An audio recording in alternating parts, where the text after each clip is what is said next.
Where in the broader picture of what you see going on in the United States and beyond is the problem of the economic system, what we talk about on this program? I thought my viewers and listeners would enjoy how it looks from another perspective, from yours. You have broad interests, but in that the capitalist system and its ways figure, and I'd like to hear you say a few things about it. Well, since I've been tutored by your work, I think that Marx got it, that we're in the twilight stage of capitalism when, as Marx predicted, what capitalism does is essentially not only become parasitic, but cannibalistic.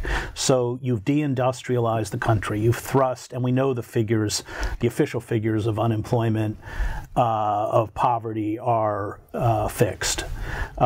You've impoverished the country, deindustrialized the country, stripped social services, and you have large corporations essentially consuming the very machinery that sustains the state. And the whole notion of the common good, of the commons, of any kind of government as a structure to foster and maintain community has been jettisoned by neoliberalism. And so you were watching in the Trump administration this extreme kleptocracy. And I'm not speaking about just the personal kleptocracy of Trump and his family, which is extreme, but the kleptocracy of corporations and hedge funds that seek to extract money. The education department, we spend about $800 billion a year on education. We have placed a lobbyist, Betsy DeVos, who has never even wasn't educated in the, essentially who has this mantra that we're going to destroy public education and make it better. And they want that money. And they're getting it through charter schools, which we know do not perform in states like Michigan, where DeVos's foundation has set up numerous for-profit charter schools.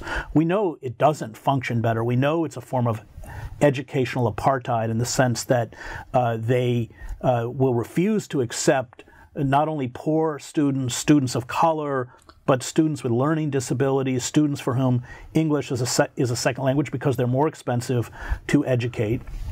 They have a kind of for-profit model. They're completely vocational. They destroy teachers' unions. They bring in people who are ill-equipped to teach and essentially teach by rote. And this is just writ large now. So you have her brother, of all people, Erik Prince, attempting to privatize the war in Afghanistan. You have Bose Allen Hamilton, which gets 99% of its revenue from the federal government by privatizing intelligence, which, of course, where Edward Snowden came from. Right. And that fusion, by the way, of corporate access to all of our personal information and government access to all of our information. We have 16 roughly intelligence agencies, and 70 or more percent of its work is done by private contractors. So that's the stage that we're in.